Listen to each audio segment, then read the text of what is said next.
تمام قسم کی تعریفات اللہ ذوالجلال کے لیے ہیں، جس نے اس ذکر قرآن مجید کو نازل کیا ہے اور وقت کے گزرنے کے ساتھ اس کی حفاظت کی ذمہ داری اٹھائی ہے، اور ہر وہ شخص جس نے اس امانت کو نہیں اٹھایا اس دشمن کو رد کرنے کے لیے لوگوں کو مقرر کیا ہے۔ اللہ وہ ذات ہے جس نے ہماری امت کے لیے ہدایت کے ممبر بنائے ہیں۔ میں اس بات کی گواہی دیتا ہوں کہ اکیلے اللہ کے علاوہ کوئی عبادت کے لائق نہیں اور اس کا کوئی شریک نہیں۔ وہی رب ہے زمینوں کا اور آسمانوں کا، اور میں اس بات کی بھی گواہی دیتا ہوں کہ بے شک محمد صلی اللہ علیہ وسلم اس کے بندے اور اس کے رسول ہیں، چنے ہوئے ہیں اور منتخب کردہ ہے، جنہوں نے رسالت کی تبلیغ کی، لوگوں کو بشارت دی اور لوگوں کو ڈرایا، انذر لوگوں کو ڈرایا اور خوف دلایا، اور ہمیں ایک ایسے دین کے اوپر چھوڑا کہ جس دین سے صرف گمراہ ہونے والا شخص ہی بھٹک سکتا ہے اور ٹیڑھا ہو سکتا ہے۔ اللہ تعالیٰ ان پر، ان کی آل پر، ان کے ساتھیوں پر رحمت نازل فرمائے اور برکتیں اتارے، اور جو بھی ان کی ہدایت کی پیروی کرتا ہے اور ان کی ہدایت سے فیض یاب ہوتا ہے، اللہ ان کو اپنی برکات کے سائے میں لے لے۔ حمد و صلات کے بعد اللہ کے بندو، اللہ سے ڈرو جس طرح اس سے ڈرنے کا حق ہے، اور دین اسلام کو مضبوط کڑے کے ساتھ تھام لو۔ خوش بخت ہے وہ شخص، سعید اور سعادت مند ہے وہ آدمی جو اللہ سے ڈرتا ہے اور جو اپنی دنیا سے اپنی آخرت کے لیے کچھ سمیٹ لیتا ہے اور جمع کرتا ہے۔ پھر یہ بھی جان لو کہ جو شخص حق کو پانے کا ارادہ کرتا ہے وہ حق تک پہنچ جاتا ہے، اور جو اللہ کی طرف لاچار ہو کے گر جاتا ہے، اللہ اس کو جو اللہ پسند کرتا ہے اور جس سے اللہ راضی ہوتا ہے اللہ اس کی توفیق عطا کرتا ہے۔ اللہ سبحانہ و تعالی فرماتے ہیں وَمَن يَعْتَصِم بِاللَّهِ فَقَدْ هُدِيَ إِلَى صِرَاطٍ مُسْتَقِيمٍ۔ جو اللہ تعالیٰ کے ساتھ چمٹ جاتا ہے اور جو اللہ تعالیٰ کے ذات کو مضبوطی سے تھام لیتا ہے، فَقَدْ هُدِيَ إِلَى صِرَاطٍ مُسْتَقِيمٍ، وہ سیدھے رستے کی توفیق دیا جاتا ہے۔ اللہ کے بندو، جب شرعی علم وہ اللہ کی رضامندی کے حصول کا ذریعہ ہے، جب شرعی علم رب ذوالجلال کی جنت کو پانے کا سبب ہے، جب شرعی علم جنت کے حصول کا ذریعہ ہے، تو اس لیے اللہ ذوالجلال نے اپنے نبی محمد صلی اللہ علیہ وسلم کو اس علم کی زیادتی کا حکم دیا ہے۔ فرمایا وَقُلْ رَبِّ زِدْنِي عِلْمًا، کہ کہہ دیجئے اے میرے رب تو میرے علم میں اضافہ کر دے۔ جب سب سے بہتر عمل علم حاصل کرنا تھا، جب بہتر علم کو نشر کرنا تھا، نفع بخش علم کو نشر کرنا تھا، اور لوگوں کے درمیان نیک عمل کو پھیلانا تھا، تاکہ اللہ تعالیٰ ان کو گمراہیوں سے ہدایت کی طرف لے کے آئے اور اللہ تعالیٰ ان کو بھٹکنے سے بچا لے، تاکہ اللہ ان کو اندھیروں سے نور کی طرف لے آئے۔ اسی لیے اللہ تعالیٰ نے فرمایا اپنی کتاب میں فَلَوْلَا نَفَرَ مِن كُلِّ فِرْقَةٍ مِّنْهُمْ طَائِفَةٌ لِيَتَفَقَّهُوا فِي الدِّينِ، کیوں نہ ہر جماعت میں سے کچھ لوگ، ہر جماعت میں سے ایک گروہ نکلتا لیتفقہوا فی الدین، تاکہ وہ دین کا سمجھ بوجھ حاصل کرتے، وَلِيُنذِرُوا قَوْمَهُمْ إِذَا رَجَعُوا إِلَيْهِمْ، تاکہ وہ ڈرائیں اپنی قوم کو جب وہ اس کی طرف لوٹ کے جائیں، لَعَلَّهُمْ يَحْذَرُونَ، شاید کہ وہ بچ جائیں۔ نفع بخش علم حاصل کرنے والوں کے لیے بڑا شرف اور بڑے اعزاز کی بات ہے. نفع بخش علم دونوں جہانوں میں درجات کی بلندی کا بہترین ذریعہ ہے. اللہ فرماتے ہیں یرفع اللہ الذین آمنوا منکم والذین اوتوا العلم درجات. اللہ تعالیٰ بلند کرتا ہے ان لوگوں کو جو تم میں سے ایمان لے کے آئے اور ان لوگوں کو جن کو علم کی نعمت سے نوازا کیا گیا. اللہ ان دونوں قسم کے لوگوں کے درجات کو بلند کرتا ہے. یاد رکھیے جاننے والے اور نہ جاننے والے وہ دونوں برابر نہیں ہو سکتے. یقیناً علماء وہ لوگ ہیں جو صبر اور یقین رکھتے ہیں. علماء وہ لوگ ہیں جو حق کے اوپر قائم ہیں. علماء وہ لوگ ہیں جو سیدھے راستے پہ ثابت ہیں. علماء وہ لوگ ہیں جو جنوں اور انسانوں کے حامی اور مددگار ہیں. اور علماء وہ لوگ ہیں جو دونوں وحیوں کی یعنی کتاب و سنت کی حفاظت کرنے والے لوگ ہیں. تو ان کے لیے یہ شرف ہی کافی ہے کہ رب ذوالجلال نے اپنی توحید کے اس بات کے لیے جن لوگوں کی گواہی کا ذکر کیا ہے ان میں سے علماء کی گواہی کو بھی اپنی توحید کے اوپر گواہ بنایا ہے. اللہ فرماتے ہیں شاہد اللہ انہ لا الہ الا ھو. اللہ اس بات کی گواہی دیتا ہے کہ بے شک اس اکیلے کے علاوہ کوئی معبود برحق نہیں اور فرشتے بھی والملائکۃ واولو العلم قائما بالقسط. اور ملائکہ بھی اللہ کے ایک ہونے کی گواہی دیتے ہیں اور اہل علم بھی اللہ کے ایک ہونے کی گواہی دیتے ہیں. انصاف کے اوپر قائم رہتے ہوئے لا الہ الا ھو اکیلے اللہ کے علاوہ کوئی عبادت کے لائق نہیں اور وہ غالب حکمت والا ہے. حقیقی صاحب علم جس کے پاس حقیقی علم ہے یقیناً وہ اپنے علم پر عمل کرتا ہے. یقیناً وہ دوسروں کے لیے قدوہ اسوہ اور نمونہ ہوتا ہے.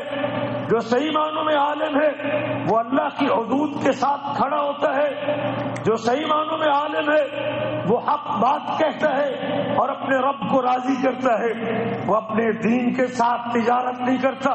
وہ اپنے دین کو معمولی دنیا کے مقابلے میں بیچ نہیں دیتا بلکہ وہ اللہ تعالیٰ کی شریعت کا ادب کرتا ہے اور اسلام کے بہترین اخلاق سے اپنے آپ کو مزین کرتا ہے. یقیناً پھر جو شخص بھی ایسے عالم کو دیکھتا ہے تو وہ اس سے محبت کرتا ہے اور اس کی اقتداء کرتا ہے. جو حقیقی نفع بخش علم کا اٹھانے والا ہے وہ پوری دنیا میں اس علم کو نشر کرتا ہے. وہ اس علم کو چھپاتا نہیں ہے. وہ اس علم کو چھپانے میں کمی نہیں, اس علم کو پھیلانے میں کمی نہیں کرتا. اور وہ علم جو کتاب و سنت کے اوپر مبنی ہے. اللہ تعالیٰ کے اس فرمان سے ڈرتے ہوئے تمام قسم کی تعریفات اللہ ذوالجلال کے لیے, اس کے بے پناہ احسانات کی بنیاد پر, اور تمام قسم کے شکر اللہ تعالیٰ کی ذات کے لیے, اس کی بے انتہا نعمتوں کے اوپر, اور درود و سلام نبی آخر الزمان کی شخصیت مبارکہ اور ذات گرامی پر جن کی تعلیمات ہمارے لیے مشعل نور کی حیثیت رکھتی ہے. حمد و صلات کے بعد محترم بھائیوں, نفع بخش علم کو اٹھانے والا اور نفع بخش علم رکھنے والا اور کتاب و سنت کے مطابق اپنے آپ کو علم سے مغین کرنے والا وہ اللہ تعالیٰ کے اس فرمان سے ڈرتا ہے ان الذین یکتمون ما انزلنا من البینات والہدی. بے شک وہ لوگ جو ہماری نازل کردہ ہدایت اور واضح نشانیوں کو چھپاتے ہیں, من بعد ما بیناہ للناس فی الکتاب, اس کے بعد کہ ہم نے کتاب میں اس کو بیان کر دیا اور واضح کر دیا ہے. اولئک یلعنہم اللہ ویلعنہم اللاعنون, یہ علم چھپانے والے وہ بد نصیب ہے, اللہ بھی ان کے اوپر لعنت کرتا ہے اور لعنت کرنے والے بھی ان پر لعنت کرتے ہیں. میرے آپ کے حبیب کا ارشاد گرامی بھی ہے من کتم علما یعلمہ, جو شخص اس علم کو چھپاتا ہے جس کا اسے پتہ ہے, جاء یوم القیامت ملجما من لجام النار, وہ قیامت کے دن آگ کی لگام پہنا دیا جائے گا. علامہ البانی نے اس حدیث کو حسن کہا ہے. کس قدر وعید ہے اس عالم کے لیے جو علم کو چھپاتا ہے اور باطل کو مزین کرتا ہے اور اپنے باطل کو بیچتا ہے اور اپنے باطل کو رواج دیتا ہے۔ اللہ کے بندو، کیا آپ کو علم نہیں ہے کہ علماء اور فتویٰ دینے والے لوگ یہ رب ذوالجلال کی طرف سے سائن کرنے والے ہیں؟ امام ابن قیم رحمہ اللہ کہتے ہیں اگر کوئی شخص کسی بادشاہ کے سیکریٹری کے منصب پہ ہو اور کسی ایسے مقام پہ ہو جہاں اس کو سائن کرنے پڑتے ہیں بادشاہ کی طرف سے، تو وہ اپنے مقام اور اس کے مرتبے کا انکار نہیں کیا جا سکتا اور اس کی قدر و قیمت کو بھلایا نہیں جا سکتا۔ لیکن کیا بات ہے اس شخص کی جو رب ذوالجلال یا رب ارض و سما کی طرف سے سائن کرتا ہے اور لوگوں کو اللہ کے اتارا ہوا علم لوگوں کو بتاتا اور پھیلاتا ہے۔ میرے مسلمان بھائیوں، ہمارے ملک کے ولاۃ عمر اور ہمارے حکمران بھی وہ جانتے ہیں اس بات کو۔ اللہ تعالیٰ ان کو علماء کی قدر کرنے کی توفیق نصیب فرمائے اور اللہ تعالیٰ ان کو ان کے مقام عطا کرنے کی توفیق نصیب فرمائے۔ ہمارا یہ ملک جو دو مؤسسین اور دو فاؤنڈر، دو بانی، محمد بن سعود اور محمد عبد الوہاب رحمہ اللہ کی کوششوں سے وہ ہمارے وجود میں آیا تھا، اللہ تعالیٰ اور ان لوگوں نے علماء کو ان کے مقام دیا ہے اور ان کو مقام پہ اور مرتبے پہ فائز کیا ہے۔ یقیناً ان کے ہاں علماء کے اوپر اعتماد تھا اور وہ علماء کے قریب تھے، اس لیے انہوں نے اپنی حکومت میں علماء کی کمیٹیاں، افتاء کمیٹیاں، حیات کبار علماء، بڑے علماء کی کمیٹی، مساجد کا انتظام اور پھر فتویٰ وغیرہ وہ علماء جاری کرتے تھے۔ اور کیسے نہ ہو، اس لیے کہ دین علماء کے بغیر قائم نہیں ہوتا، اس لیے کہ دنیا وہ ولی الامر کی اطاعت اور علماء کے بغیر دنیا سیدھی چل نہیں سکتی۔ اسی لیے اللہ تعالیٰ نے ہمیں حکم دیا ہے یا ایھا الذین آمنوا اطیعوا اللہ واطیعوا الرسول واولی الامر، اے ایمان والو اللہ کی اطاعت کرو اور رسول کی اطاعت کرو اور اولی الامر کی اطاعت کرو۔ اور اولی الامر سے مراد حکمران اور علماء ہیں، بلکہ ہمارے نبی محمد صلی اللہ علیہ وسلم نے بھی، بے شک ہمارے نبی محمد صلی اللہ علیہ وسلم نے بھی علماء کو انبیاء کے وارث قرار دیا ہے کہ علماء انبیاء کے وارث ہیں۔ علماء وہ لوگ ہیں کہ جن کے قدموں کے نیچے فرشتے اپنے پر بچھاتے ہیں ان سے محبت کی وجہ سے، اور نبی کریم صلی اللہ علیہ وسلم نے ان کی فضیلت اور مقام کو بیان کرتے ہوئے فرمایا تھا فضل العالم علی العابد کفضلی علی ادناکم، ایک عالم کی فضیلت عابد پر، عبادت گزار پر اس طرح ہے جس طرح مجھ محمد کی فضیلت تم میں سے ایک ادنا آدمی کے اوپر ہے۔ صحیح شیخ البانی نے اس کو صحیح کہا ہے۔ آپ جانتے نہیں ہیں، نبی کریم فرماتے ہیں ان اللہ و ملائکتہ و اہل السماوات والارض، بے شک اللہ ذوالجلال اور اس کے فرشتے اور آسمان والے اور زمین والے، حتیٰ کہ بلوں کی چیونٹیاں اور پانی کی مچھلیاں، وہ لوگوں کو دین سکھانے والے کے لیے رحمت کی دعا کرتی ہے۔ شیخ البانی نے اس کو صحیح کہا ہے۔ اس لیے میرے بھائیو، اللہ سے ڈرو اور اللہ تعالیٰ کی نعمتوں کے اوپر شکریہ ادا کرو اور اللہ تعالیٰ کی حمد بیان کرو، اور اس کی نعمتوں میں سے امن اور ایمان کی نعمت بھی ہے۔ اور یقیناً اس وقت علماء کا اور ولاۃ الامر حکمرانوں کا کسی ملک کے امن کے لیے ایک پیج پہ ہونا ضروری ہے، دونوں کا آپس میں ربط بڑا ضروری ہے۔ اس لیے خادم حرمین شریفین نے علماء پر اعتماد کرتے ہوئے حیات کبار علماء کی ایک کمیٹی مرتب کی تھی اور ان کے اوپر پورا اعتماد کرتی ہے اور ان کو علم کی امانت ان کے سپرد کی ہے اور ان کا مشورہ بھی وہ لیتے ہیں اور ان سے خیرخواہی بھی وصول کرتے ہیں۔ یقیناً یہ بات اللہ کے حکم سے حکومت کو چلانے میں ان کے لیے مددگار بھی ثابت ہوتی ہے۔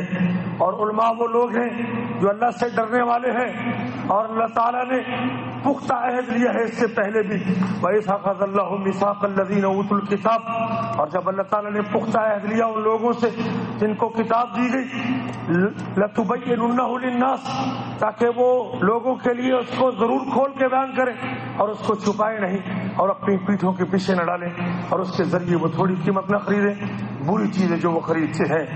اس لیے اللہ سے دعا ہے کہ اللہ تعالیٰ میں علماء کی قدر کرنے کی توفیق نصیب فرمائے۔